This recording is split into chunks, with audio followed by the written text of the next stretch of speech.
Well, hello there. Welcome to the church. You see, folks, once upon many moons, your boy used to be a man of faith, a man of the cloth. It was mainly due to me being raised in a Christian household, where I was taught to believe that spiritual values were intrinsic to the development of a man, that a man had to have faith, not just in oneself, but in the word of our swarthy Lord. And then I got older and thought that shit was pretty cringe. So I decided instead to put my faith in something, or rather someone more important. A man, a nearly 15 feet tall man, powered by science, clad in golden armor, and glistening from all of the baby oil, who had one of many desires to my liking, like that of causing orc genocide. Only in war are we truly faithful. I'm animated. I like to fight. My heart's big. It's got hot blood.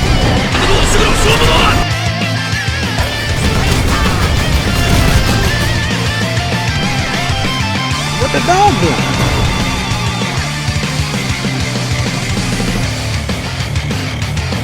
Space Marine is a game that aims for full neuron activation.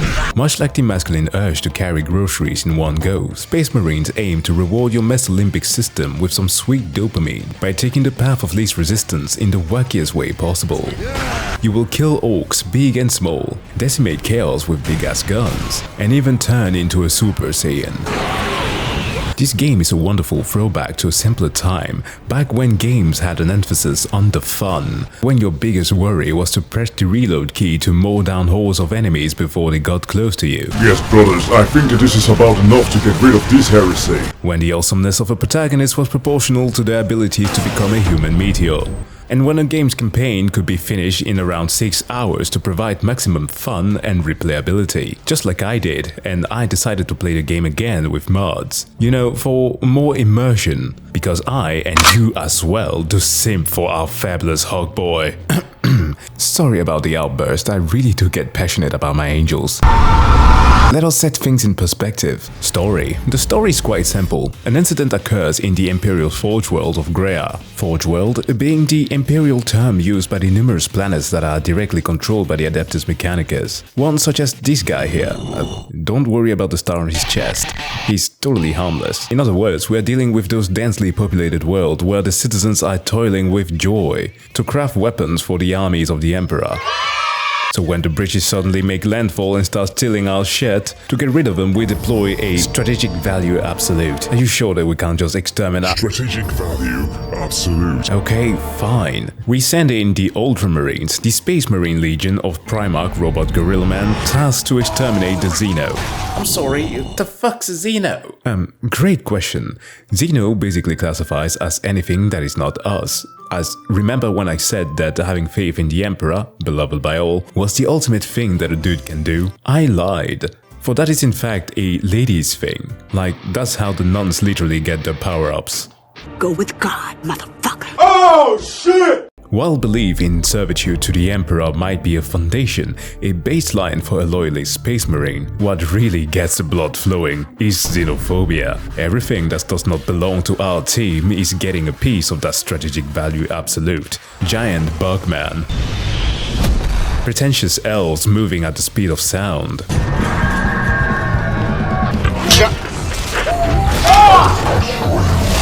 Weeaboo space communists with a forehead vagina. I do, but my forehead is always so sore. Right, cut that out, they were not supposed to see that. And most importantly, the orcs. So back on topic, commending the strength of Captain Titus, who apparently went to the Dead Space School of Superhero Landing. Veteran Astartes Sedonas, and the embodiment of cringe, Leandros. We, Leroy Jenkins, our way into the Forge World, bathing in the blood of the Urukai, meeting up with an Inquisitor who wants to use a special device to kill more orcs. This device is a fuel source, not a weapon. It is a complex device and an unstable one. Until we find out that the device was powered by the warp. And what's the warp? Another great question. You see, the warp is a realm that is often used for space travel, as the concept of space and time, Physics. overall makes zero sense in there. But it is also a place wherein resides funky creatures. Creatures that hunt not by such miserable traits as scent and sight and sound. No. They hunt not by the crude mechanism of the praised body, but by the very light of their souls. Essentially, they are demons who attack people in the warp who don't have the anti-Satan field activated. And at times, they can access our world by possessing people. Fuck. And yup, the Inquisitor was dead, always has been. We got played like a damn fiddle, and tricked to bring chaos into our world. The cringe marine Leandros gets triggered by this, but even more so by the fact that Titus can withstand the powers of the warp. Because the Codex Astartes. Shut the f up and think for yourself, Leandros. Sorry, where was I? Yeah. Sidonus is penetrated by another man, and this makes Leandros even more triggered. So to shut his dumb face, Titus engages in a battle with the Ascended Demon Lord. Said battle crudely turns into a Dragon Ball style quick-time event, and Geronimo!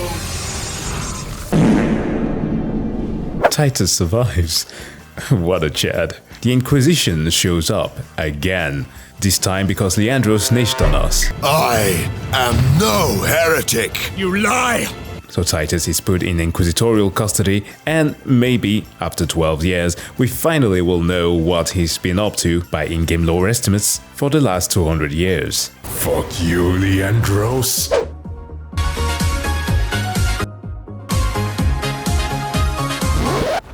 Gameplay. You are the equivalent of an 8-foot-tall Swiss army knife, in that your assortment of weapons to enact orc genocide is quite diverse. Your melee weapons are a trade-off between damage and speed. Let's start with the Australian knife. Your chainsword is swift and angry. With its motorized teeth, it just saws through the enemies like me and bushes in a suburban neighborhood during summertime. The power axe is another great one, especially with how the melee combat operates, as you have two melee buttons, hit and stun. These allow you to perform a variety of 1-2-3 hit combos, with the stun setting opportunities for some gory finishers. So if you've ever desired to play as your favorite spacefarer, For the old father. this is your chance. But don't expect this to be Devil May Cry. There is no air juggling, no fighting the camera, no taunt, no bitch. Okay, there is one lieutenant. No, I am the storm that is approaching. Closest that you're getting to that will be by bringing down the thunder with your big-ass hammer. Or perhaps ripping the enemies to shreds with your storm bolter. Let's then talk about those ranged weapons, because even in the peaceful streets of Acne, the Londoners have a chance of overwhelming you with either knives or slurs. Because if you play this game on anything less than hard, you are basically a gaming journalist. So to keep them at bay, it would be preferable for you to use a bolter. Excuse me, what's a bolter?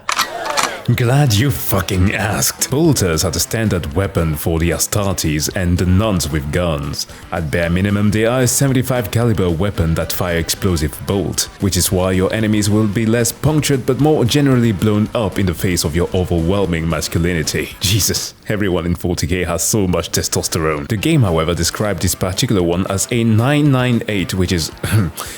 I won't get into that. Oh, brother, you want to talk about 40k guns? Name all the guns. The Stalker Bolter, very useful for reaching long-range targets, especially when the space monks have their factories equipped with those Amazon dispensers that delivers that sugary spice and everything nice. The Plasma Gun, which is self-explanatory, shoots plasma, and if this one isn't enough for you, well, I'll have to pull one from my World War II stories. The Melta Gun. It's short-ranged, which is exactly where you want to be when it fires, because when your weapon mechanism makes use of a subatomic reaction that reaches temperatures close to the surface of the sun, you want your brothers Astartes to say one thing, and one thing only. Let him cook, brother. You will have to equip these weapons in your heavy weapon slots, as you can only carry one of those at a time. They do provide tremendous firepower, but as a trade-off do tear through your ammo count. But that doesn't matter, because the exhilarating feeling of rearranging your enemies into separate pixels is bloody worth it. That is at least the case for me, especially when it came to my top 3 favorite weapon in this game, starting with the one that I've dubbed the Nicolas Cage. because in the 41st millennium, the TNT and the RXT that make up the conventional impact grenade have been replaced with concentrated vitriol. But naturally, the competitor for the best spot in this diverse arsenal of weapons are the auto gun and the storm bolter. Brothers, I know that this is going to sound extremely heretical, but I wouldn't mind up paying more Xenos if I get to keep the guns. I mean, just look at that. It smells better than any street market in London. Since the game's controls are so simple, you can easily change between melee and ranged combat, allowing you to recall your favorite memories in Gears of War, or go full Dark Souls. I am not dodging, this is called tactical evasion. You have no cover system here, so the way that you regain your health is by executing your enemies. Yeah, you regain your health by bathing in the blood of your foes. Reason why I decided to play as a Blood Angel. And the more you murder, the more your Fury meter recharges, allowing you to go Super Saiyan. And with further upgrades, we'll even go so far as to let you shoot in slow motion. Huh. Well, this is a part where I was supposed to explain to you the intricacies of Orc society and then jump into the gripes that I have with the game, but that part of the script kind of disappeared and I wonder why. That will have to wait until the...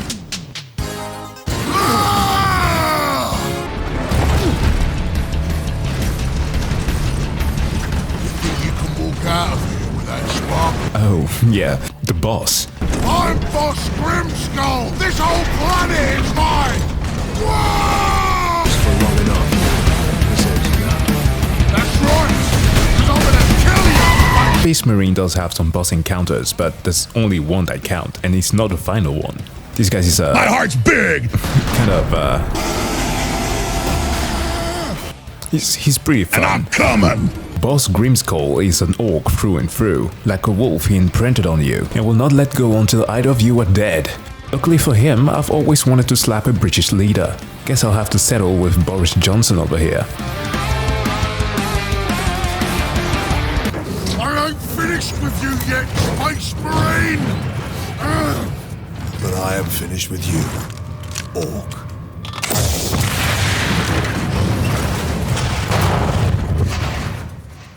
As much as 40k fans like to trash on the game's mechanics and or its low accuracy, the thing that first catches the eye in a 40k game is the presentation. Everything's supposed to be super exaggerated, and I'm glad to say that this is the case here. Everything either looks like a military repurposed factory with questionable labor practices and a cathedral devoted to the worship of the emperor at the same time. It's actually quite baffling how true to scale this is. A massive crane that can carry a strike cruiser? Check. A bridge that demands to be demolished by a Japanese mascot? Also check. The orc weapons that will make you cry at the loss of your brothers on Armageddon.